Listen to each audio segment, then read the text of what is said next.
How to check your history on X Twitter. First, open the X app on your Android device. Tap your profile icon in the top left corner to open the menu. Scroll down and tap Settings and Support. Then go to Settings and Privacy.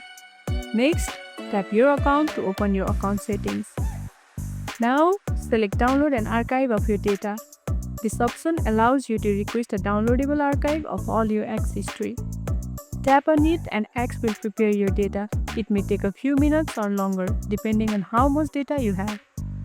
Once it's ready, you will get a notification. Tap the download link and your zip file will begin downloading on your device.